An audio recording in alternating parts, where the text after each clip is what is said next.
All right, what happens in this one?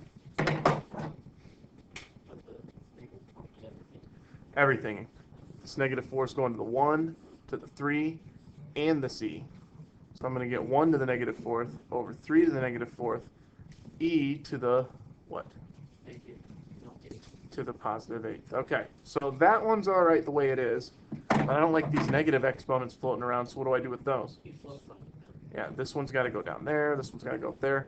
So I'm going to end up with 1 to the 4th in the bottom. What is 1 to the 4th? 1. All right, and then in the top, I'm going to end up with 3 to the 4th, which is 81, e to the 8th. Or if you just wrote it as 81 e to the 8th, that's okay too.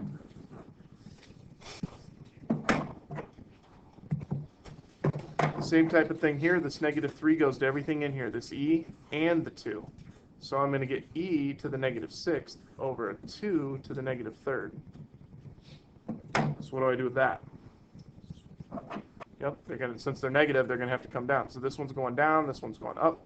So I'm going to get 2 to the 3rd up top, which is 8, and then down in the bottom, e to the 6th. Right. Again, it's the same type of thing. So this 2 is going to everything in here, the e, and this 2. All right, so that is going to get me e to the 6x over 4e squared. All right, now I've got e's in the top and the bottom, so I have the same base being divided. So what do you do with their exponents? Subtract them. So I'm going to get e to the 6x minus 2 over 4. Could you have looked at where it was before, or would it still be right? What do you mean? Just leave the e squared on the bottom. Left it like this? Yeah. Nope. Anytime you have the same thing in the top and the bottom, you want to subtract their exponents, as long as they have the same base. Similar type of problem, except this time I'm multiplying. Now, what's the coefficient on this e? 1. Okay, so when I multiply the coefficients together, I'm going to get 2 times 1, which is 2. Now, when I multiply the e's together, they have the same base of e. What do you do with their exponents? Add them. So what is x plus a 2, or an x plus an x plus 3? 2. So I'm going to get 2 e to the 2x plus 3.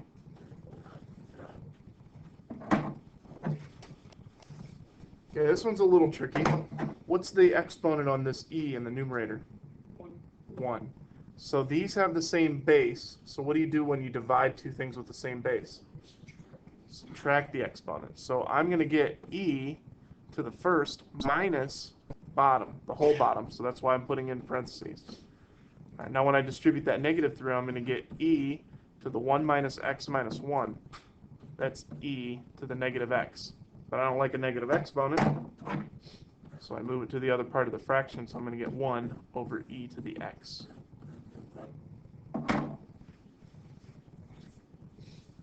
Any other ones?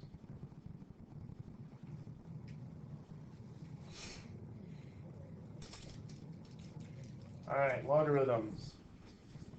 All right, logarithms are another way to write exponents, and they're primarily used when you have a variable in the exponent. Up until this point, we really haven't had variables in those exponents. We've only had them like as being multiplied or divided or added or subtracted to numbers. All right, but now I'm going to have variables in the exponent, so I need a way to get them out of there. Logarithms is how you do it. All right, so they give us this little formula that says, and this is red, log base a of x is y. Okay. And if I have a log base a of x equals y, I can rewrite it so that it's x equals a to the y.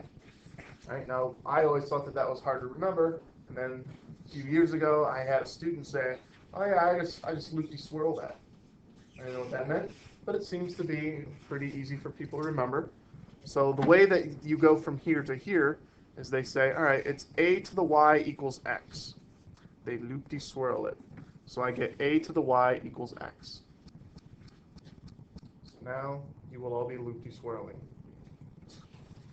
All right, so if I look at this problem down here, now this one doesn't equal y, so we're going to make it equal y. Now if I loopy swirl this thing, what's it going to look like? 16 is equal to 2y, 2 to the y. Right, so 2 to the y equals 16. All right, now if I want to figure out what y is, because that's what I'm trying to solve for, can I rewrite 16 so that it's 2 to the something? So that these two can have the same base? Yeah. What is 16 if it's 2 to the something? 2 to the Fourth. to the fourth. 2 to the fourth. So if this is 2 to the y equals 2 to the 4, what's y? 4. Good. All right, same idea on this one. We want to loop-de-swirl this. 3 to the y equals 1 over 27. All right, now I know that that's a fraction over there, but the root of that fraction is the 27. Question? Wouldn't then y be negative? I'm going to end up being, yep. So let's just deal with the 27 for now. Can I rewrite 27 so that it's 3 to the something? It's 3 to the third, so this will be 1 over 3 to the third. And if I bring this up then, what will it be?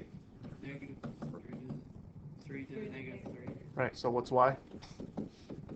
Negative 3. Negative 3. Make sense? Okay.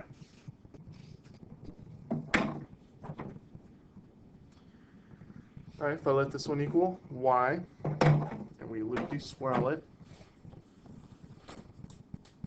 5 to the y equals 0.04. Now, it might be in our best interest to rewrite that one. We read it as 0.04, but what's its technical value? 4 100ths. So 5y equals 4 100ths. Well, that simplifies Yeah. to what? 250. Which is, 125. okay, so 5 to the y equals 1/25. Right, can I rewrite 25 so that it's 5 to the something? Yeah. 5 to the 2. second, right? And then if I bring this up, I'm going to get 5 to the y equals 5 to the negative 2. So what's y? Negative 2. It's all about trying to get those bases to be the same so that you don't need them anymore. All right, let's try this one.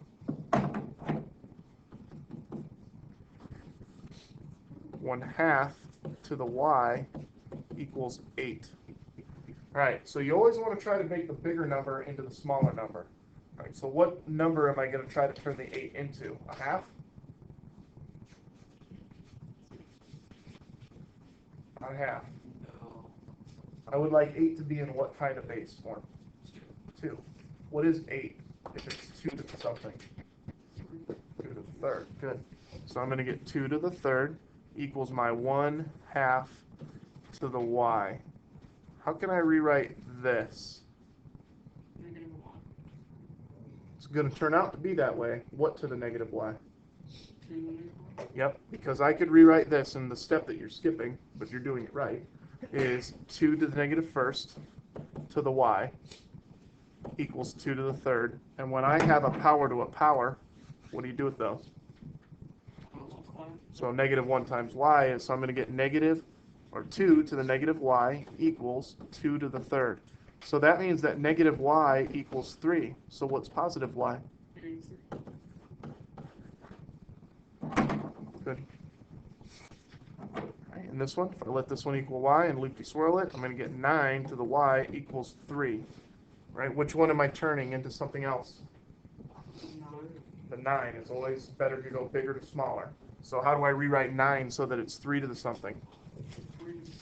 Okay, so this is 3 to the second to the y equals 3. So this is still 9 to the y.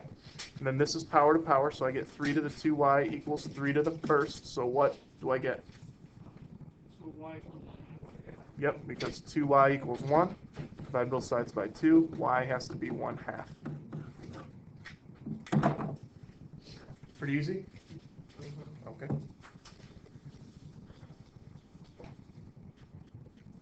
All right, so you've got common logs and you've got natural logs. When I just write this as log of 3, that's a common log. Now there is a base here. It's 10, right? So if we just write log and there's nothing there, then it's assumed that there's a little baby 10 down here. So when I have natural log, that's ln, right? I believe it's French, like that they came up with. So the noun actually is followed by the adjective follows the noun. Okay, so we're backwards. So we go natural log, but that's why it's not NL instead of LN. Now there's a base here as well. So and it's always the same. For natural log, it's always the number E, right, that we used yesterday. Okay, so when I have a common log, this is really log base 10 of 3, which we would write as, if I let that equal y, and we loop-de-swirled it, 10 to the y equals 3. Same thing over here. There's really a base e here, so if I let that equal y, and I loop-de-swirled it, I'd get e to the y equals 3. Yes? How would you simplify those two? Like, how would you get y equals? Those are harder. There'll be some decimal you use your calculator to get these. All right, so, but sometimes they come out nice, like this one. What's my base here? 10. And if I let that equal y and we loop-de-swirl it, I'm going to get 10 to the y equals 100. Can I rewrite 100 so it's 10 to the something? Yeah. Mm-hmm. So 10 to the y equals 10 to the second. So what's y? 2. Okay. Inverse properties. Nothing has changed since the last time we were trying to find the inverse of something. Oh, these are just some rules here. Okay. So what we're saying here, here's the little property. So if this base and this base are the same, basically all this cancels out and you're just left with whatever that is. Okay. So this example down here, what is that going to equal? 7, because these are the same, so I don't need any of that. It's just 7. How about this one? Close. What's the base here? No. When I don't have one written, it's a 10. So what's my answer? 2. Good. All right. Now when we're finding an inverse, it's the same as finding an inverse of any other function. So what was our first step when we did this before? Swap the x and the y. So I'm going to have x equals log base 3 of y. And I can put the x out here if I really want to. And then what was our goal? Get y by itself. What should I do here? So 3 to the x equals y. Hey, y is by itself. I'm done. Inverses of logarithms are pretty easy. All right, let's try this one. First step. All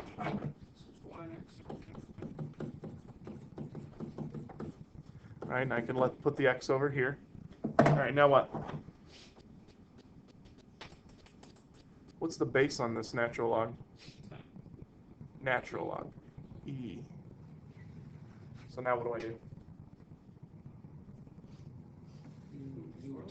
Swirl it. Just like I did in the last one. So I'm going to get e to the x equals y plus 1. Get y alone.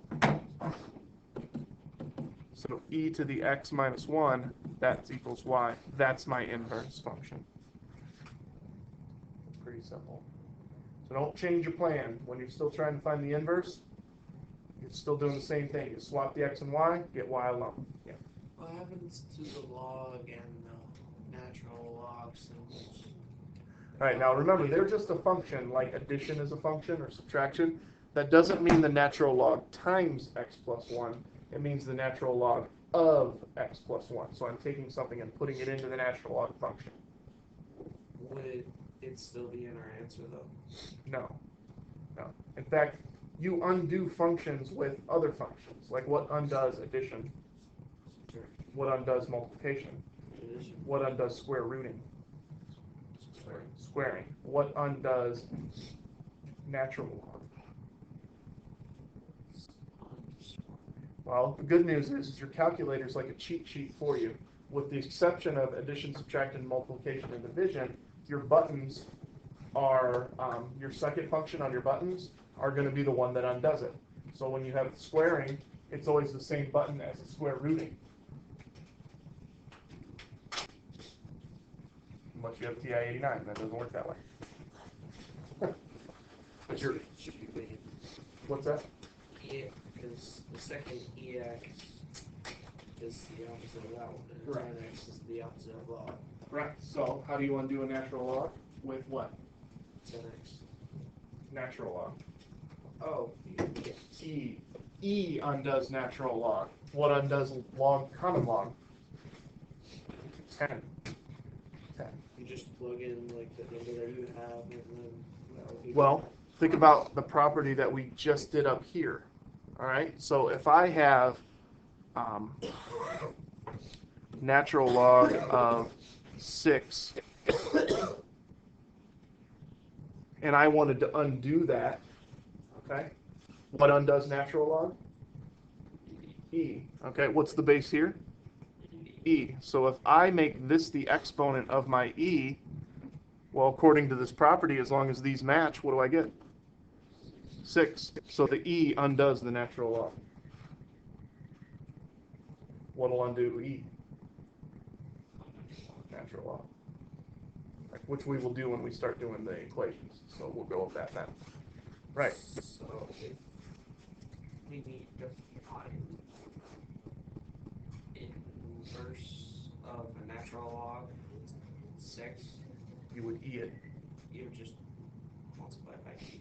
Not multiply it by E. You make it the exponent to an E. Right? If you look on your button there, it says E to the X. Right? That means that you're plugging this in for the X. E to the is what undoes natural log.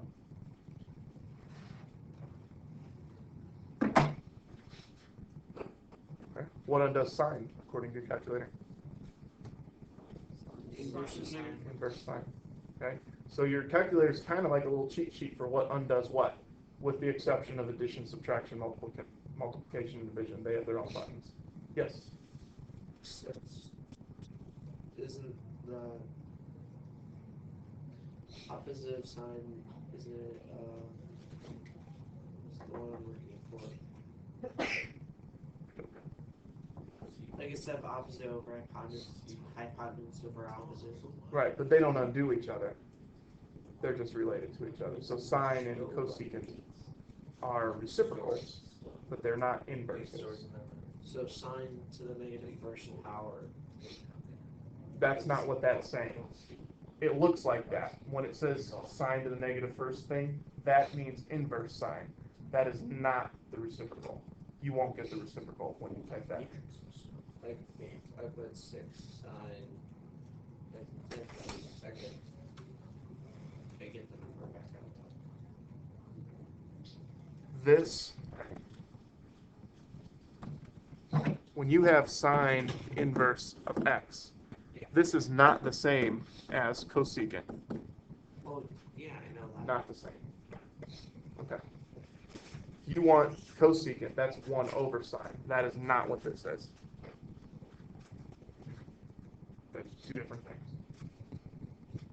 It's just a notation thing. It looks like it should be put down in the denominator, but it doesn't work that way. Well, that's how you undo sine. There's no tangent. You undo sine with this, not this. Right here. Okay. Homework. Should go pretty quick. 6 through 25 on 450.